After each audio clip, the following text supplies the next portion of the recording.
Hey everybody, welcome to Field of Dreams on NCBN TT. I'm Steve David, I'm your host.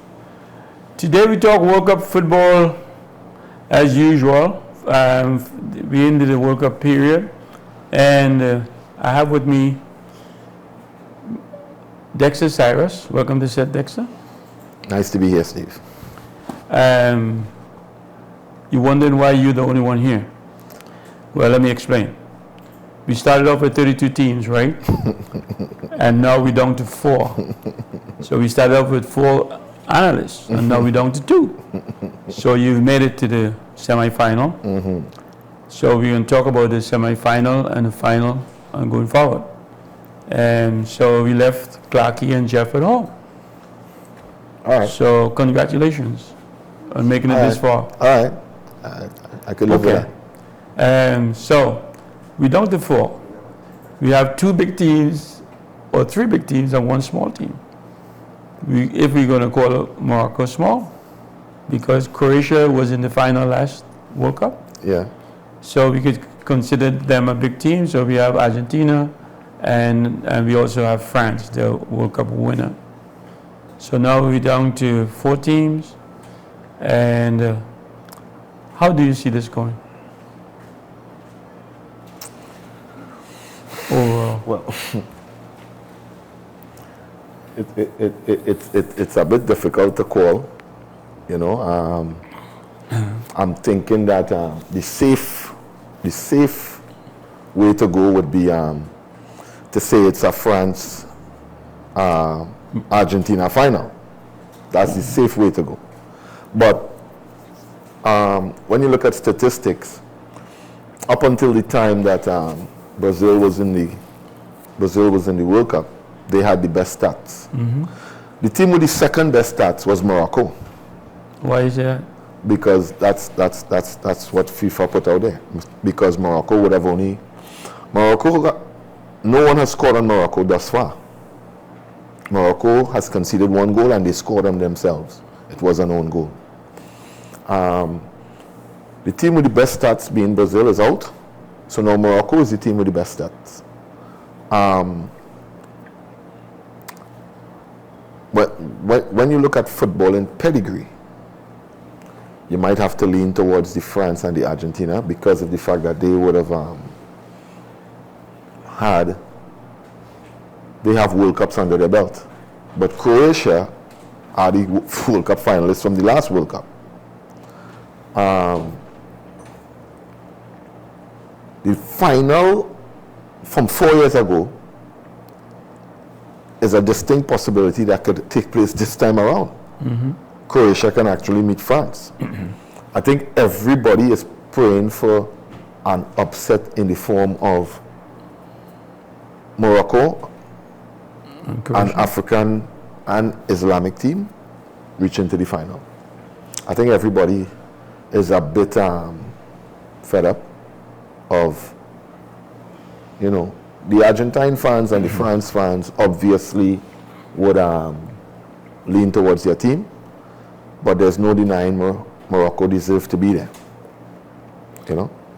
Morocco, though, they haven't given up any goals, but they haven't scored any goals. Well, they're scoring enough to win. Right. And you can't score on them. And so if you can't score on a team, you can't beat them. Well, defense wins championship. So, you know, like you're right, you say statistically, they should be the best. They should have the best chance to win the World Cup because how good they defend. But experience. Yeah, World Cup pedigree and experience at that level. You don't just never make it to a semi-final stage or quarter-final stage. And everything now for Morocco is new ground. Morocco is in a place that obviously I don't think that they thought they would have been in. But we have to now look back and say they are a deserving team. Yeah. They deserve to be there. Because one thing at international level, the statistics never lie. The statistics never lie. So, if you can't score on a team, how are you going to beat them? You're hoping for a draw? Or maybe you're hoping for them to score one goal. Score on themselves. Here we can change things. Because they were playing so comfortable with no team scoring them, so they were always in it. A team come and score 1 or 2 in the first half, would crack them up. They would try to press, the whole system is going to change, and that is a possibility. Well, we focusing on the fact that Morocco not letting in goals, but they also are a very good passing team. Mm-hmm. They pass the ball very well. Mm-hmm. And they're actually playing very good football. You see that everybody is very highly technical.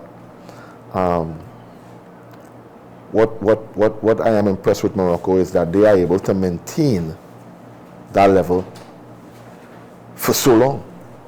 They play at a high intense level in the entire game. Now, Morocco reminds me of the year Leicester City won the English Premier League. By the time everybody figured out what was going on, Leicester City had a whole bunch of quality players who were just unknown, but they were top quality players. After going on to win the English Premier League, these same players would have become national players for the respective countries. That's not magic. That didn't just happen because of one season. They were always quality players, but they were unknown quality players. So same thing with Morocco. Unknown team, nobody expected them to do anything, and then you go and you take them lightly. And now watch. They are the ones playing in the semi-final. Well, looking at Morocco, right? The whole idea is concentration on the field, which if you can keep concentration, if you can concentrate on the game for 90 minutes, the chances are you're going to win. But and that's where we give up goals and we make mistakes, is when we lose concentration and our brains start falling apart and going somewhere else. And they look like they're very disciplined and concentrate very well and keep their eye on what they're supposed to do. Well, Morocco is a very well organized team off the ball, right? And they are a very good passing team in possession, right? These are two elements that obviously makes them very hard to break down, and it also gives them a good platform to possess the ball for long periods and to go forward. So, all right. So, if Morocco, we state a good case for Morocco to win this whole tournament and surprise everybody. But what do you think about last year finalists, which is last World Cup finalists? Yeah, not France. I'm talking about the other Croatia. Croatia. What do you think about them winning this? Croatia has shown that. I think that the best team in the World Cup was Brazil, and I don't think that Croatia can be taken lightly. Just the mere fact that Croatia has shown that they are never overawed by the situation. They are always level-headed. They always keep their head, and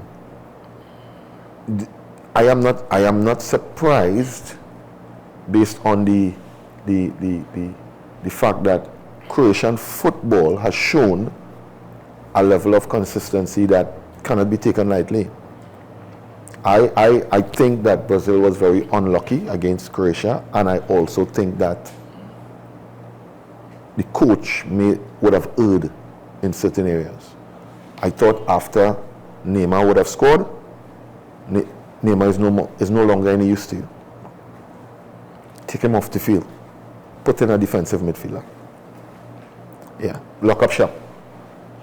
Lock up shop. If at that point in time Croatia scores with the extra defensive midfielder on or what, fine. So you would have taken Neymar off? Yeah, I would have taken Neymar off. You see, At that point in time, I don't have to score a goal anymore. I am already leading. Scoring a second goal would have killed off the game. But time is also on my side. So now, let me close up shop. Yeah, but that might have been their downfall. They should have go after another goal. No. Out of possession, you're not getting anything from Neymar. You want Neymar on the field to score. He already did that. Time is on my side, and the scoreline is on my side. What do? I'm still going to go for the extra goal, but I'm making sure that I don't concede. Well, without Neymar on the field, the offense would not be as potent. So I think they needed him because he tracked back and he did his little defensive work. The kind of defensive work that you would need in our World Cup quarterfinal, especially at that point of the game, there's a lot of reasons why you could have taken off Neymar. He already scored. He's not giving you anything defensively, and you want to save the ankle for the next game. Okay, but I give Croatia credit. You have to give Croatia credit. They keep pressing the same way. Croatia never stopped playing. They never stopped playing. Yeah. They never stopped playing. Mm-hmm. You know, that Croatian mentality. You look back at that game, and even me being a Brazilian fan, I am saying you look back at that game and you realize the opposition never stopped pressing. I never thought that Brazil could beat Croatia on the penalties. Right. Once you get to the penalty, you know it was over. I am thinking Croatia coming from behind. That's the only how they could have beaten Brazil, via the penalty. So, and they did that. But again, on the penalty kicks, Croatia was clinical, concentrated on what they had to do, and Brazil again, like I always say, we jamming still. They just come up and the concentration wasn't there. You could see they put on the ball and they looked like they wasn't sure what they wanted to do. They're scared, and they didn't take good penalty kicks. The Croatian goalkeeper, right? It was excellent. You know, Croatia, the game, they're on the 16 game. They won via penalty. I know. Okay. And the goalkeeper, what I like about him. And the goalkeeper saved 3. What I like about him is one of the back in the day goalkeeper type, because he waits, he let you kick, and then he goes for it. He doesn't guess no corner and go, and then just pick a corner and go. He waits until you kick, and then he goes. And as you can see, he's not stepping forward off his line. Right. He's doing the correct thing. Yes. But these goalkeepers, they're very, very, very, very long. You're seeing the reach of these goalkeepers, and the big goalkeepers are doing very well in the penalty shootout, because Martinez for Argentina. Mm-hmm. It's a big guy. Mm-hmm. It's a big goalkeeper. How you getting past him? Via the penalty spot. Penalty shootout in the World Cup, the highest level of football in the world. For you to go in now into a World Cup final, that's a lot of pressure, Steve. That's a lot of pressure. You see a goalkeeper the size of the Incredible Hulk in the goal. You might want to change. You might want to go so close, so far in the corner, like Marquinhos. He hit the post. Right. He hit the post. Yeah.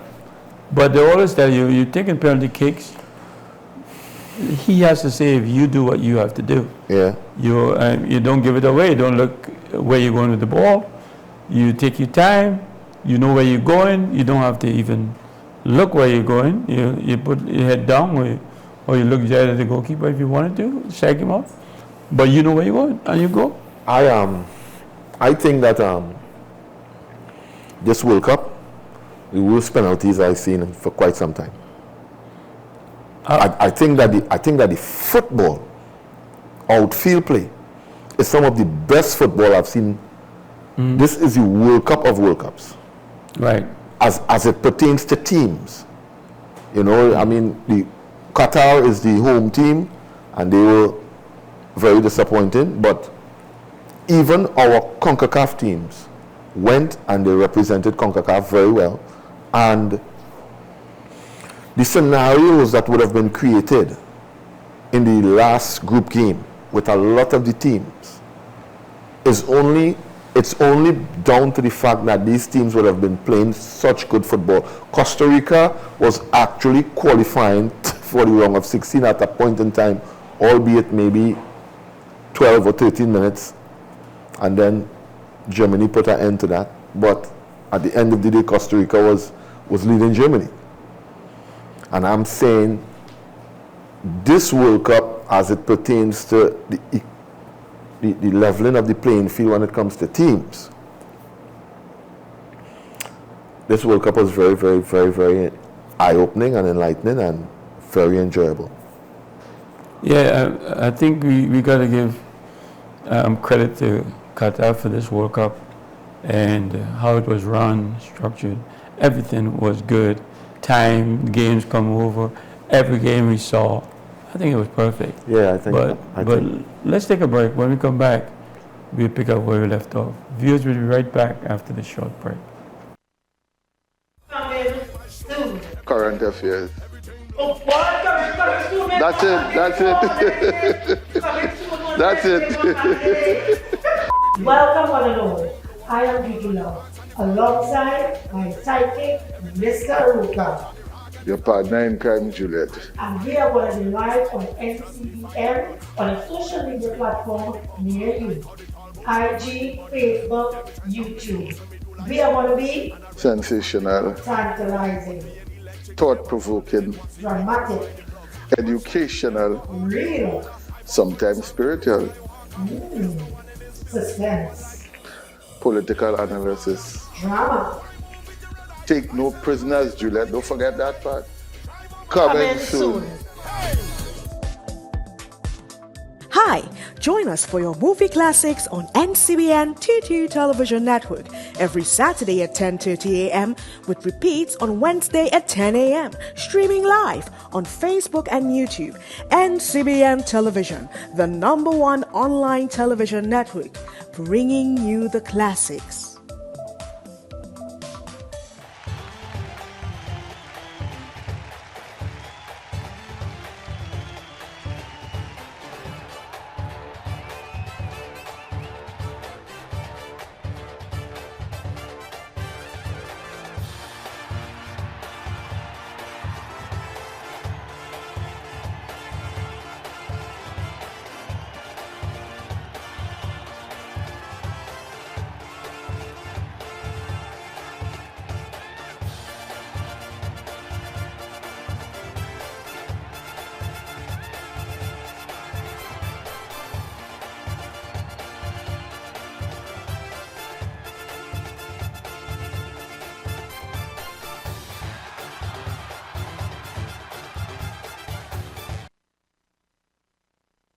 Okay, welcome back, viewers. For the ones who are tuning in late, you're looking at Field of Dreams on NCBN TT. And I'm Steve David, your host, and I'm with me is Dexter Cyrus.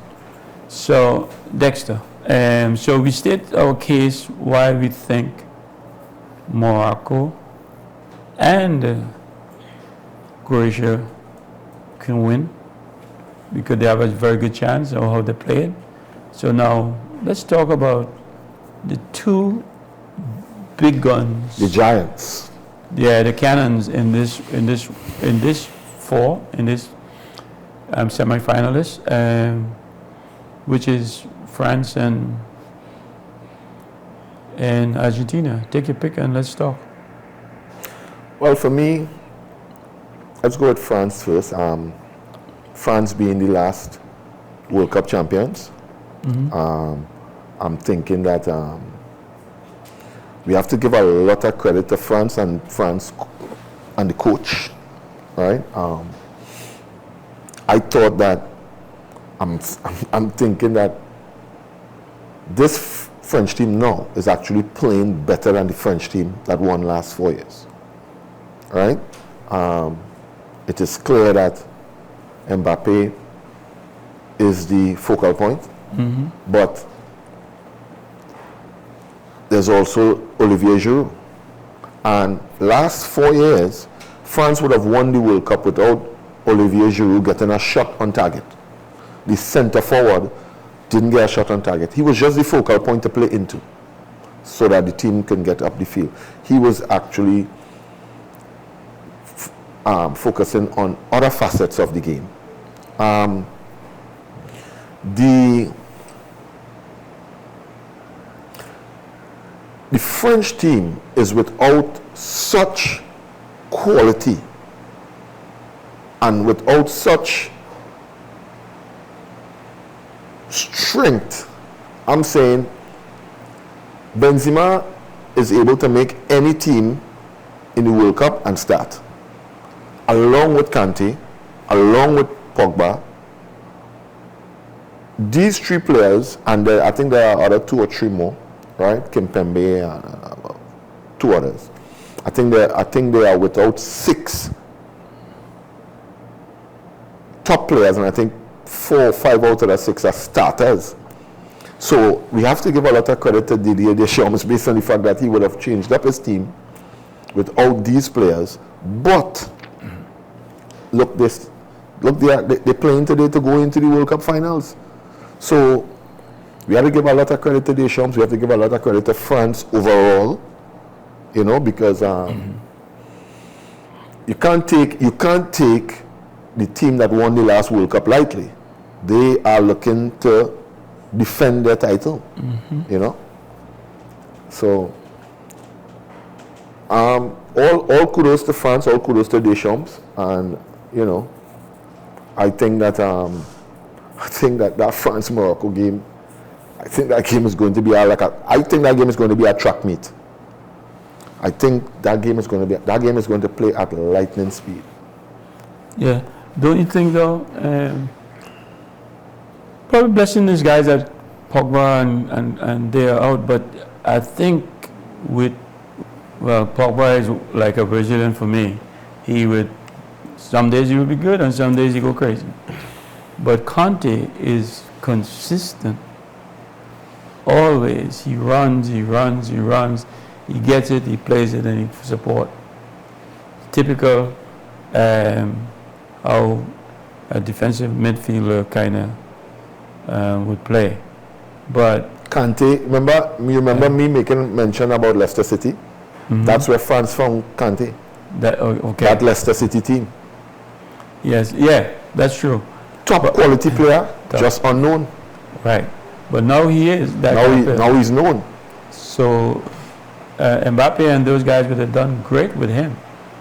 France could only be better with him. With Pogba, it's a different story. Definitely. Yeah. Definitely. So I think France has the quality to win it all, of course. But and you know who? Giroud is now learned to play football.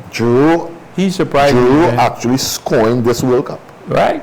He's a real surprise. So I'm shocked. No Benzema and Giroud stepped up because Giroud wasn't getting to play. Giroud would have not played. He would have been on the bench. He would have been on the bench, and Benzema would have played all these games. Giroud, they was carrying Giroud, but Giroud would not have gotten to play. So all credit to Olivier Giroud. He got his opportunity and he is taking it. 4 years later, he's 4 years older. Right. He didn't score in the World Cup 4 years ago, but he's scoring in this World Cup now because no Benzema. So it could really be a blessing in disguise. And he looks good. He looks like he learned to play football. I never thought he could play football, but he looks like he learned to play. Yeah. So he's doing a hell of a job at that number 9 spot. So, hey, I mean, France, if France win, I wouldn't be surprised. But I think they have to go home, man. I think they have to go home. So we see what happens. But what do you think about Argentina? Being a Brazilian fan, I could never back Argentina. Oh, yeah? Yeah, so well, you're not backing them, but what do you think about being it? a Brazilian fan, I could never back Argentina. But we have to take our hats off to Lionel Messi, right? I'm thinking that the World Cup trophy is the only piece of the puzzle for Messi. You know, he never won an international title until they won the Copa America, same final against Brazil. And I think this World Cup is Messi's chance to lift a World Cup. This is the last chance. Obviously, he doesn't have the legs anymore, and it is only going to get worse 4 years from now. He's not going to be able to. He's not going to be able to keep up with the game. You know, Lionel Messi winning this World Cup is a fairy tale story for Argentina. Fairy tale story. And for Argentina and Argentina. Allow him to be named to be mentioned with the greats because this is what holding him up because he doesn't have a World Cup in his name. Yeah. So for me, it doesn't take away from Messi being one of the greatest players ever, whether he wins a World Cup or not. You know, but I am not going to. I'm not going to say that he's a flop or anything like that.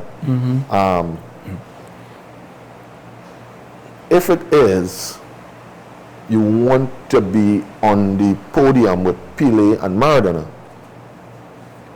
win the World Cup. Win the World Cup. Maradona showed. For me, Messi, I look at Maradona and there's no way I could compare Maradona to Messi. I can't compare Maradona and Pelé to any of these players now in this era with the rules that have been changed. The FIFA rules that have been changed so that it allows no tackling from behind and come on, look at the penalty Cristiano Ronaldo got in the World Cup there. Well, look at the penalty. Pelé and Maradona played when defenders could have just whack you and jog off. Right. And the referee just come and say, play. Cool it, behave yourself. And you go on, you even get a card. You know, so FIFA would have put a lot of rules in place to protect players, and that helped Messi, Ronaldo, a lot of these players in this new era. You know, that rule change came about when Marco van Basten's football career was cut short by what was deemed dangerous play. And FIFA decided that they had to make a rule change, you know, because Marco van Basten had a lot to offer still at that point in time when he had to retire. But his ankles were never the same again. And we couldn't go on having defenders just doing that. So they had to change the rule. Now, Maradona and Pelé played through that and won the World Cup. Pelé 3 times, Maradona once. Their whole careers, they played through that. So Messi, I think it's easier for attacking players, but Messi has to lift it so he can go on the podium. But Argentina could have gone home. Could have, yeah. And they escaped that. Yeah. And they're still battling. And I think, did VAR help them in a game or two, or went against them? No, if you look at the Argentina team, at the Argentine team, Argentina has been improving every game, playing better every game. That's a very pleasing thing for the Argentine fans. But how they started, and then they started playing better, playing better, playing better, playing better. And then boom. Now they pick up the stride. I'm in the semi-final. I think everybody is going to be up for it. I think the Argentine team wants to also win a World Cup for Messi. So that's the driving force behind that group.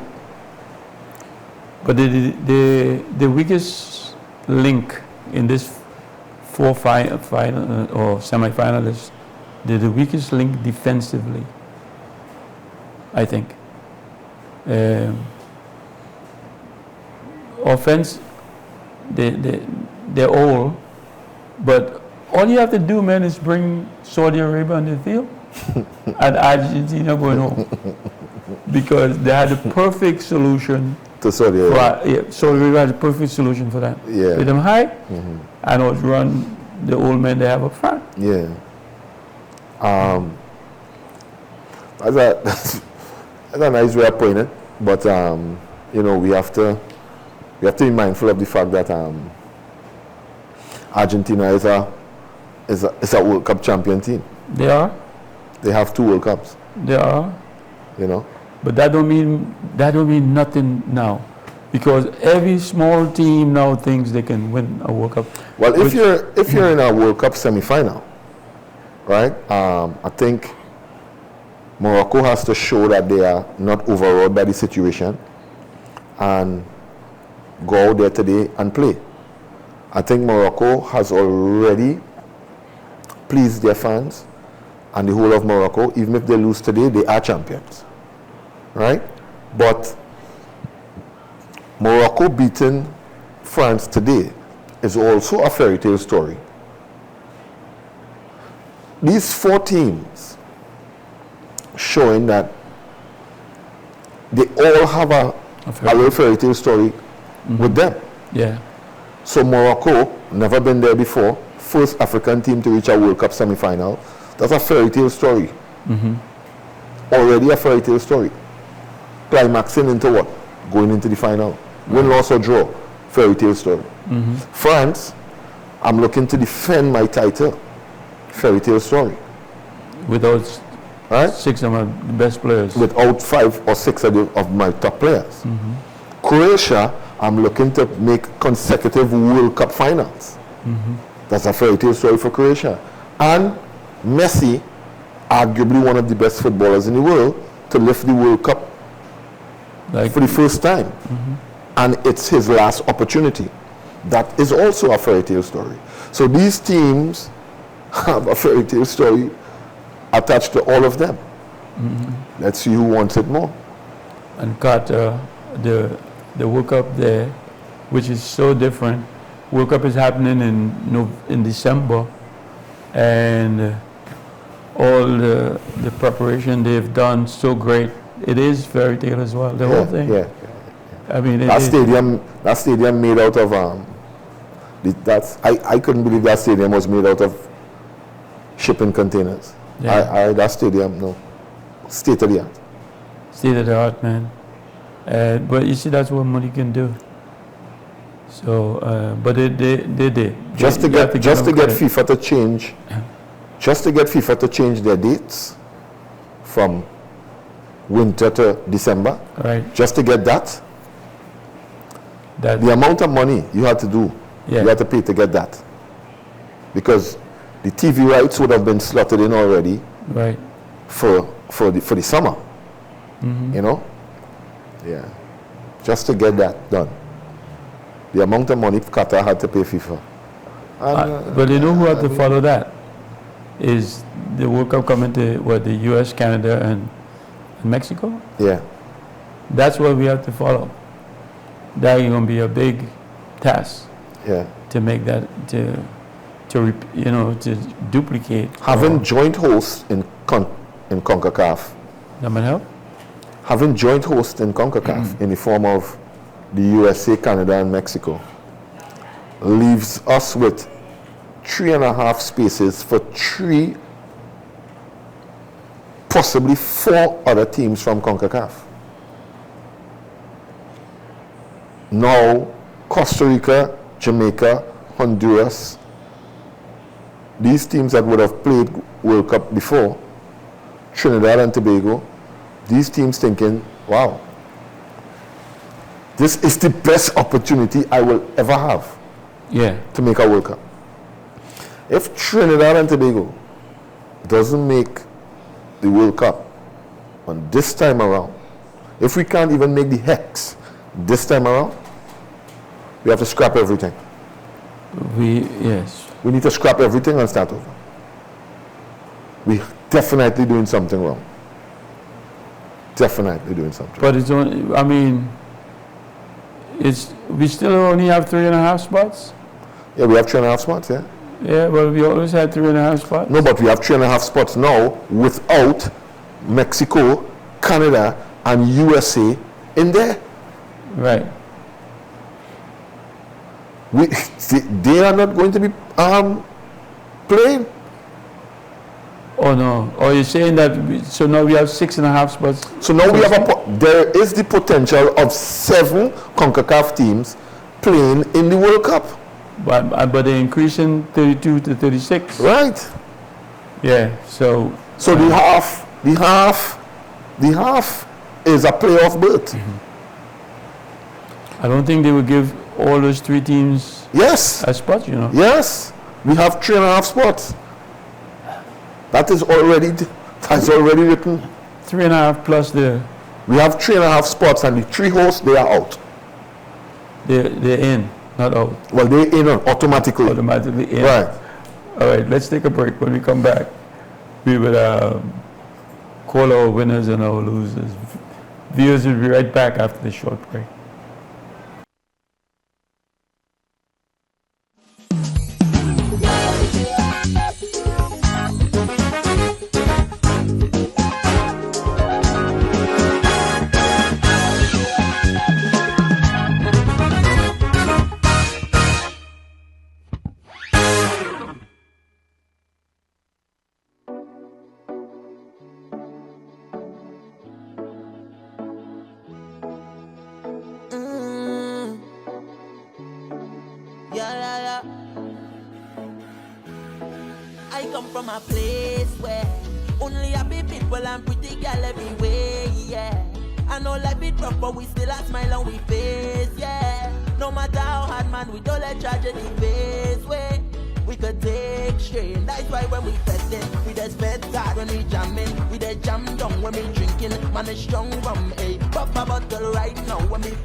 Okay, welcome back, viewers. All right, Dexter. So now we have broke down the 4 semifinalists, and how you see this. I know how you like to see it, or tell me how you like to see it, but in reality, what you think it's going to be when the dust settles. I will not be surprised if the 2 giants win and go on to the final. I won't be surprised if the 2 teams with pedigree at this point in time, when they go and get tough, they always say the tough get going. I won't be surprised if France and Argentina play the final. Right? That wouldn't surprise me. However, this is by far one of the most unpredictable World Cups ever, and teams like Saudi Arabia, Costa Rica, Morocco, and one of our and the US would have surprised us and put a twist on things that obviously shows, here what, we mightn't be the big names as far as it comes to World Cup standards, but we can play. We can play, and we can compete on the day. What I would like to see is Morocco in the final. Whoever Morocco plays, fine, on the next side. But I would like to see Morocco in the final. I would like to see an African team in the final. Islamic team in the final. Different twist on things. You know? Yeah. But I think, to be honest with you, I think we have a good chance to make that happen, to see that happen. Because they're pretty much not playing the best football, but I think they have the best concentration and discipline, those 2 teams. That's why they got to the point they are now. If we look carefully at Morocco, and we look at their passing stats, Morocco hardly gives away the ball. I think in the whole World Cup, they are the team that would have given away the ball. I think they are 3rd on the list for least giveaways, least turnovers, right? I think Spain was 1st, and I don't know who was 2nd. I know Brazil is somewhere inside there also. But Morocco, very, very good passing team. In possession, that's what you need. That's how you dictate the pace of the game. That's how you wear teams down. That's how you're able to get from your defensive third into your middle third and into the attacking third. So in that sense, there's always the possibility that teams like that can beat you because of the fact that they're so well organized defensively. The level of organization defensively is tops. And when I have it, I am able to pass it and keep it. Now, if you look at Morocco good, you can see that it's a group of very, very, very, very good and talented players, and they are playing in the top leagues. They are playing in the top leagues. So they deserve to be there. But they don't have a big standout in the top leagues. I mean, I can't sit down here and call 5 Morocco's players who's starring in any league. Ziyech, before he came to Chelsea, was a standout and a star in Holland for Ajax. Hakimi, the right back, who plays for, I think it's AC Milan or one of the Milans, yeah. So, but the other players are playing in the top leagues, but as I said, they are just unknown. But they're playing in the top leagues. So we see what happens. So, so what would football be, or what would the change in football be if one of these teams win the World Cup? do you think that would change the whole landscape of football in the world? Well, looking at Morocco play, right? Morocco obviously doesn't have any World Cup pedigree, but they have quality players. We have to now look at what Morocco would have done 10 years before. Right. So that to understand what would have taken place with Moroccan football as it pertains to player development, administrative development, infrastructure development, exporting of players to play in top leagues, and coaching development. We have to look at those things. Now, because right now we have to look at those things as far as it pertains to Morocco. Right now. Because Morocco has shown that they are well coached, very well organized, and they have top quality players. So now we have to ask ourselves, what has the Moroccan Football Federation done? Well, how did they do in the African Cup? You know? I know the African Cup was played, the final was played by Is Egypt one? Egypt and Senegal. Right? I know that Senegal would have missed Sadio Mane, and Egypt did not qualify for the World Cup. Right. Right? I know that the coach won the African Champions League or something like that, and he was instated as the coach a couple months before the World Cup, right? But obviously, based on what we're seeing, it's bigger than that. Based on what we're seeing, you don't just develop all those quality players randomly. Something has to be strategically done so that you can have a generation of top quality players, because people look at Croatia now and think that Croatia just started playing football. But I remember Zvonimir Boban. I remember that group of Croatian players. I grew up watching Boban play. Davos Suker. They are top Croatian players who I grew up watching.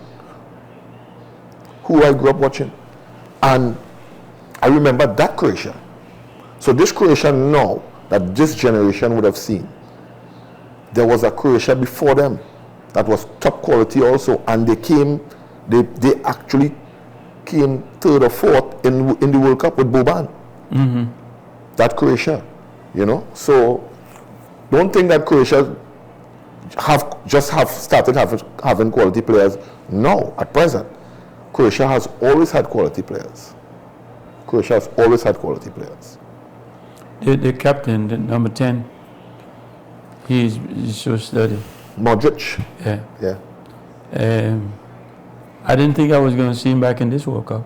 Modric in himself has a fairy tale story like Lionel Messi. Right. Where he was blanked by various clubs telling him that he was too small and was too weak and he would never be a footballer. Mm-hmm. And he persisted and ended up in Tottenham, and from Tottenham he went to Real Madrid.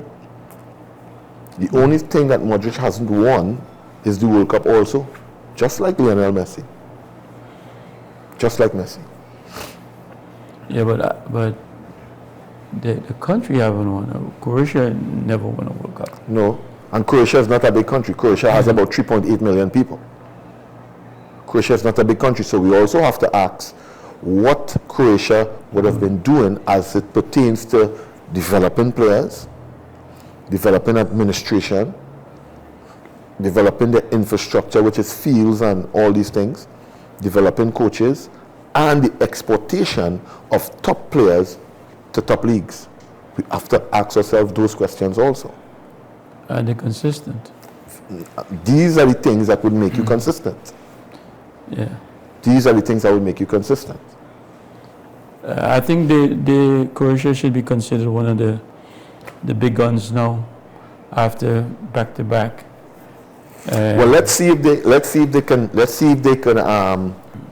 make back-to-back World Cup finals. Because if they make back-to-back World Cup finals, then we have to take a look deeper into what Croatia is doing. Because, I mean, for me, I will always back Brazil. I back Brazil for a lot of different reasons. As I went along in life, you know, my uncles and they would have expressed certain things to me, and I would have gotten to understand things from different standpoints as it pertains to Brazil. But I was overawed when I saw Diego Maradona for the first time. When I saw Diego Maradona in 1986, I was like, it actually have a player that good in the world, you know?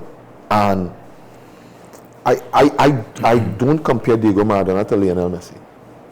I think Messi has nothing compared to Diego Maradona. I thought he was like a one-man wrecking ball, you know? Diego Maradona on this Argentine team now, he would have won the World Cup all those times that Messi didn't. That's what we have to look at it. Just take out Lionel Messi and put in Diego Maradona. He would have won the World Cup. Maradona in his prime, he would have won the World Cup. Messi did not win the World Cup in his prime. Now he has to hope for a team effort to win the World Cup now. You know? So we can't deny Argentina. We can't say that Argentina is not deserving. Argentina lost their first game, and after that, all they would have done was improve. What Argentina is showing is that here, we are resilient. We are resilient, and we don't want to lose. And I think that the team is playing for Messi. I think that team is playing for Messi. I think there's an uphill battle, as far as I'm concerned, for Argentina to beat Croatia. Yeah, I think so too. I think that game is going to be very, very, very, very, very evenly tied. And on the day, Croatia shows that they're not a team that makes a lot of mistakes. Argentina has a tendency to foul a lot, but Croatia shows that they are very calm, level-headed, methodical team that doesn't make a lot of mistakes. I think on the day, I think it's going to be a very, very, very, very tough battle for Argentina to beat Croatia. Yeah. I won't be surprised if Croatia takes it. And it is an uphill battle for France to lose. France to beat Morocco. Yeah, Morocco to I beat France. think these two semifinals are going to be very tough. Very tough for the big name teams. If these semifinals go into extra time, yeah, the big name teams are going to be the one under pressure, because yes, Argentina and France are expected to be there to beat Morocco and Croatia. So I think that it's going to be a lot more pressure on the big name teams the later the game goes on, with an even scoreline, or maybe one of them leading by 1 goal and that kind of thing. I think it's going to be that, because you look at the France-England game. And what I'm saying to Harry Kane is pressure penalty. You scored the first penalty, but Harry Kane is kicking against Hugo Lloris, who is his teammate in Tottenham. Hugo Lloris is Harry Kane's teammate. He must know where Harry Kane is going to kick. He must know, and Harry Kane is thinking, all right, that's my teammate. He will know where I'm going to kick. change and that's it. Change and now you hope. He should go for what he knows. Yeah, just go with what you know. Just put a little more power on it, but go with what you know. Go with what you're accustomed doing. Don't change. But so be it. I was never convinced by the English team, though. England has never convinced me as a group.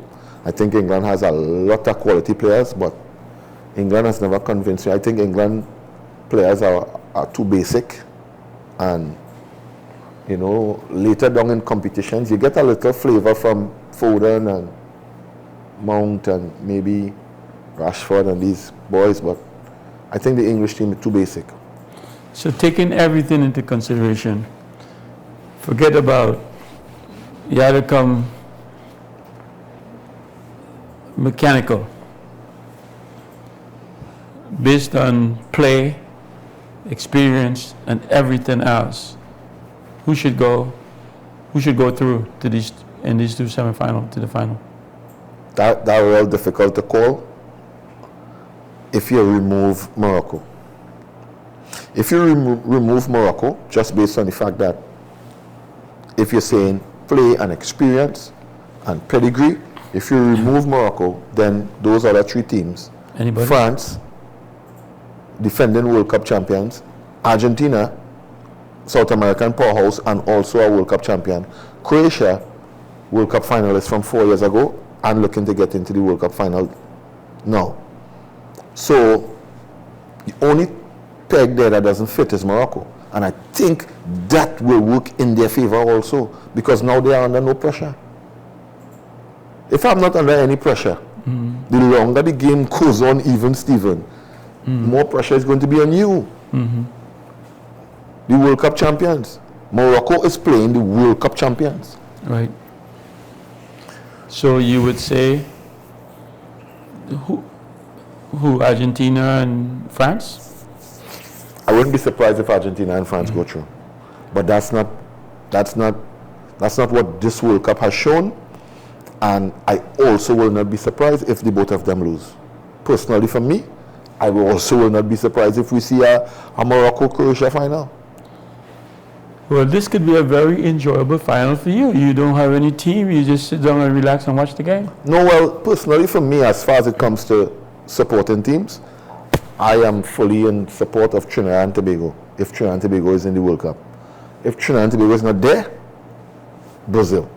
And Brazil is not there. And Brazil is not there, so then I back an African team. So, are you going to Africa? Yeah.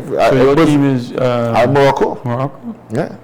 I think everybody in Trinidad team might be Morocco. Yeah, I am not backing any and I think European teams to win any World Cup. People don't want Argentina to win because they say Argentina don't have any black people. Right. So you guys have all kind of stereotypes and stuff to deal with. Just being a Brazilian fan, there's no way you could back an Argentine team. I hear you. Thank you for being here, bud. Appreciate you.